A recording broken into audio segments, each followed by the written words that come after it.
Go. Oh boy.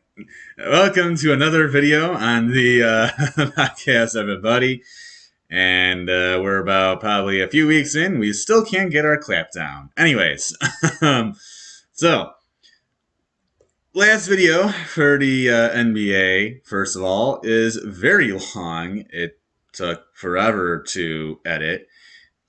My 4th of July weekend got a little busy. I started doing a lot of different things and completely forgot that there was a video to actually edit. So it is out there now, in case you guys are wondering.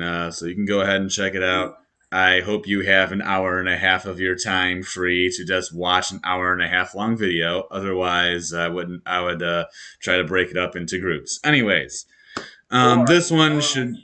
Just listen to it while you're working. If you have a job where you just go along, and I know I have a job where I work alone sometimes, I just listen to past episodes.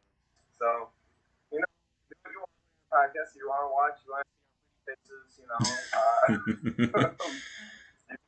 But you just go on and listen as long as you're listening to what we have to say. Yeah, at my work, being alone is a normal occurrence. However, I do not really condone listening to anything on the job. So, if you guys don't know, I work at Walmart. So, they're not really big into the whole listening while you're working thing. Some people don't care, some do. So, I just don't really at all. Just be responsible. Yeah, that's the big thing. But, so, today should be a much shorter NBA video.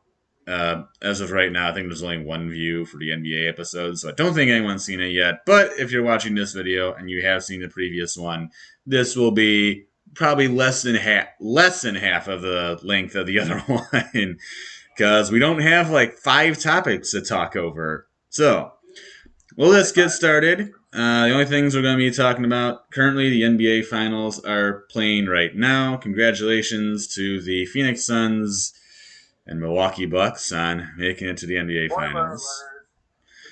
Oh yeah, spoiler alert, that's who won the conference finals.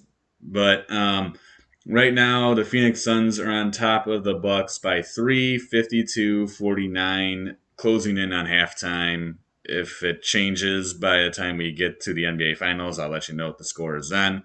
But that is what it's currently at right now. I'm streaming, so I might be a little bit behind. I mean, they just scored, so it's 53-49 now. But speaking of the conference finals, we'll start with the Western Conference Finals and the Phoenix Suns and LA Clippers.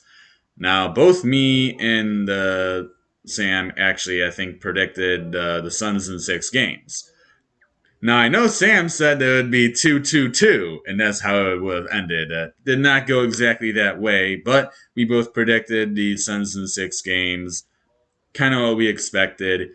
I thought the Clippers would put up a little bit of a fight. They did. Just not having Kawhi Leonard, I think, was the biggest problem for this team. And also, their rebounding was very poor.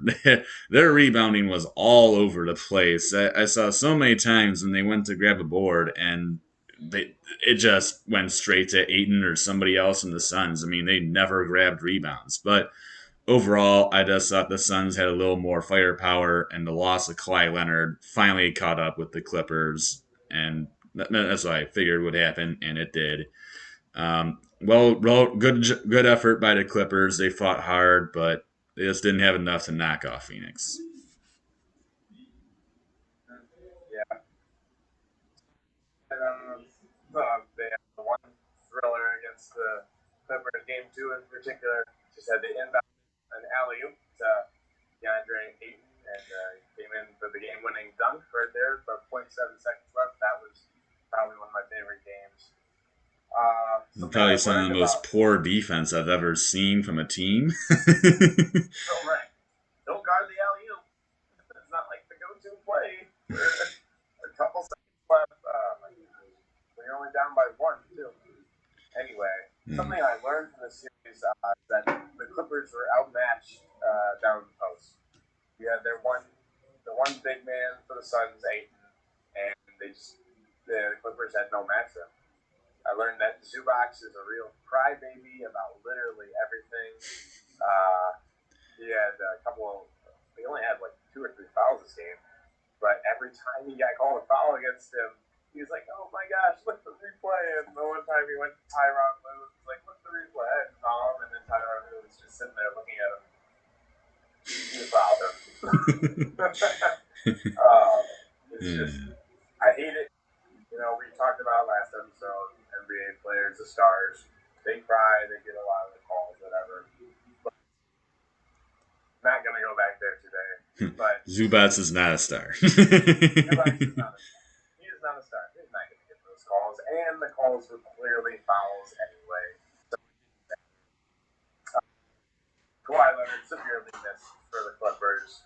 He was out since the Jazz series and continued into this series. There wasn't really a timetable for his return, so they were always going to come back. He's going to come back now. He's not coming back. And then the Suns needed when they had, of course, when they got CP3 back too for this series. That really helped them out, establish a leadership presence on the team. Even though Devin Booker is also taking on that role for the Suns right now, he is pretty much automatic when he gets underneath the free throw line in the paint. He is automatic, mid-range, layups, whatever. It's just incredible to watch Booker develop into the player that he's becoming. I see you got something to say, Mitchell. No, I was just watching the finals for a little bit. Devin Booker almost hit a half quarter at halftime, but halftime score 57-49 Suns. Do you have still any more to add to what you're saying? Pretty much. I like what the Suns are doing, and they are a really good team that doesn't seem to be being stopped right now. They went phased by the Western Conference Finals. They didn't go to a series more than 6 games. They didn't go to a 7-game series. They went 6 games, 4 games, 6 games. So they were tested a little bit, but nobody really taken to the edge, per se. But it's exciting to see in this NBA Finals. I think it's a pretty evenly matched final, so I'm excited to see what comes up with it. Yeah, and I mean, it's not like the Suns have beat crap teams. I mean, they beat both LA teams. They beat both the Lakers and the Clippers. I mean, those two were like the top teams in the West when the season started. And I mean, they had ended up the top teams in the West. The Lakers were ravaged by injuries for a while, but when they came to play the Suns, they were a healthy team. They were pretty much at full strength. They had both LeBron and Anthony Davis, and Suns ended up knocking them off. And, well, I mean, the Suns then swept the Nuggets, who were without Jamal Murray. And then, oh, well, I mean, actually. Oh, wow. These players are injured, actually, for these seasons. I mean, either way, obviously, Phoenix is a great team. This was definitely a very fun series. I expected it to be very good, and I figured, like I said, the Clippers would give a little bit of a fight, but Phoenix has too much manpower. Chris Paul is determined to get himself an NBA Finals, and I'd love to see him win. I really would. And I really would not like to see the other team win as we go to the Eastern Conference Finals, where the Milwaukee Bucks beat the Atlanta Hawks in 6 games. Are we really surprised by this? Not really. I'm surprised it took 6 games for them to beat the Atlanta Hawks. This team, the Atlanta Hawks, they're not good. I'm sorry. I can't stand Trae Young. He's not as good as everyone, but everybody thinks he is. He takes a billion shots and maybe makes like 30% of them. He's gotten better with assists. He actually dishes the ball out a little more, but I hated this guy when he was in Oklahoma. I watched him with Oklahoma. Remember that game he played? Oh, I can't remember what it was, but he played I think Oklahoma. He was with Oklahoma still. He played Oklahoma State, not Oklahoma, but he was playing the Cowboys, and he had taken, I think, like an NCAA record or something, like 50 shots, maybe 50, 57, something like that, and made like 13 or 12 or something ridiculous. And I'm like, so you really thought that you could take 57 shots and win the game for your team and just forget about everybody else who even exists on the floor? And I think this was like the same time period that he had Buddy Hield on his team. I'm like, what are you doing? No, Where is he now? Buddy Hield, Uh, Kings. Buddy Hield's with the Kings right now, but Sacramento. Okay. Okay. That yeah, makes Buddy Hield's with Sacramento. He's doing pretty well actually, but that's a side note. But like he takes so many shots, and he doesn't make as many of them. I mean, he is still a good player. Obviously, he's turned out to be very well in very good in the he's in the NBA. But NBA. I hate his attitude. He thinks he's all that, and he can take as many shots as he wants, and he can do everything for his team. And that's not the way he is. I mean, so many games against the Bucks, he took a billion shots and missed a crap ton of them. I mean, the Hawks have a lot of really good young players. You need to give the ball away when you're not doing well, and that's something he never does. But the Bucks were just so unspecial that the Hawks just end up winning 2 games anyway. But I mean, and this was the same case against the 76ers. It had nothing to do with the Hawks actually being like really hot, which was, if you remember my prediction for that series, I said it would solely depend on if the Hawks were hot and cold. Instead, it was, well, the 76ers sucked and they let them win. But um, I think for this series, it had nothing to do with the Hawks just being really hot. I mean, they had some points in the game where they were like doing really well, and they had some other points in the games where they were really sucking. And that's the way Atlanta is. They're very hot, they're up here, and then they're all the way down the dumpster, very cold. It it just depends what Hawks team you get. And I mean, Milwaukee was just so unspecial that the Hawks just got away with it anyway, which is so bad. But um, honestly, I didn't expect the Hawks to even win one game. I predicted a sweep. I think Sam said 5 games, right? Yeah, 5 games. So neither of us are right on that one. But I mean, not surprised. Bucks should have easily knocked off the Hawks. It took way longer than it probably should have. But now they're in the NBA Finals. You got anything to say about this series, Sam? Man, it's. I think. Well, Giannis was out for games 3 through 6, right? I believe. I think he was out for just the last 2, but so was Trey Young. So I know Young and Giannis were out at the same time. I did actually forget to mention that Trey Young and Giannis both got hurt in this series.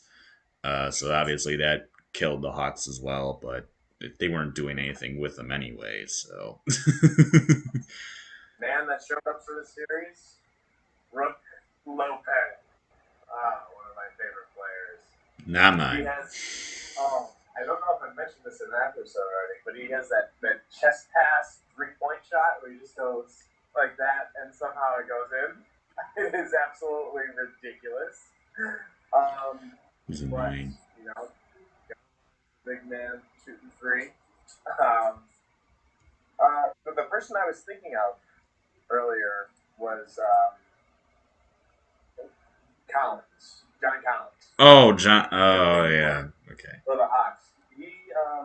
He's going to be a good player for the Hawks. However, he wants a lot of money in this next deal. And the Hawks have a young team, so you can't be just giving out all that money to someone like John Collins if they want to create something like they did. Like, I know you said they weren't absolutely special, but they could be streaky, which is always dangerous when you get into the NBA playoffs, as shown here, or you could play a team that sucks, like the 76ers, or something like that. But you never know how the playoffs are gonna fall. And the Hawks got to the Eastern Conference Finals. That is an indisputable fact right there. With the team that they had, with the leadership they had, also Nate McMillan was restarted, got the interim coach tag. Yep. So he is the Official head coach. now the head coach for the Atlanta Hawks. So he'll be coming back. He did a great job with the Hawks. What they have and where they got to be this year. Really, it just came down to the Bucks weren't as stupid as the 76ers. That's what it came down. They were just a little bit better than than what the 76ers had because they have almost the same setup as the 76ers. They have a big man they go to all the time in Giannis. And then I guess, well, you can't really say Ben Simmons is like anyone because he's just bad. But I was gonna relate Chris Middleton to Ben Simmons, but that comparison is nowhere near what it should be. Ooh. Middleton is way better than Simmons. So that's definitely where they beat the Hawks in that game is using Middleton. And then I believe it's Bobby Portis Jr. He really showed up for the Bucks this series. Oh yeah. And unlike the Nets series where he was benched for a couple of games. I don't think he played in a couple of those games against the Nets, but he really showed a fire. He showed his fiery, crazy eyes when he got back in the series against the Hawks, and really made an impact. So, good job by the Bucks. They beat the Hawks. Now you get the task of going up against the Suns, which we will now be predicting. So, I told you this episode would be much shorter than most. So this is not going to take very long. I mean, we're only 16 minutes in, so this will be a lot easier to watch than the hour and a half long one the previous episode. So, NBA Finals, we have Milwaukee Bucks and Phoenix Suns. Of course, Phoenix Suns is Stravinsky's team. He is currently down in Arizona right now. He is going to be probably attending pretty much everything he can under his willpower, whatever he can, probably like a road rally or something like that. He's already told me. So I'm sure you will find him at one of these NBA Finals games. But anyway, for me, predicting this series, obviously I'm not going with Milwaukee Bucks. I'm a Pistons fan. I'm not picking Milwaukee. I can't stand them. But also, I think the Suns are just going to win, period. Nothing against the Bucks. I'm not saying they're a terrible team. They obviously do have good players. They're not a match for the Suns. The Suns have Chris Paul, who hasn't won an NBA Finals in his entire however long of a career it is. So he is going to give this series his all, his entire effort, because he doesn't have a whole lot of his career left. This is pretty much it for him. I mean, I don't know if he's going to retire after this year. I'm guessing probably not. But, I mean, obviously, his career is not going to go on probably for a whole lot longer. I mean, it could, but I rather doubt it as he's now like 38, 37, something like that. So, Chris Paul knows his time is growing shorter every single year. So, he is going to give he's a great player, first of all. And then you add in guys like Devin Booker, DeAndre Ayton. I mean, you got other contributors as well for the Phoenix Suns. This is a very well-rounded team with a very good coach in Monty Williams. This team is very, very balanced, very organized. It has a lot of different people, kind of like the Jazz, but that's significantly better in my opinion. And then you look at the Bucks. Their team surrounds around Chris Middleton and Giannis.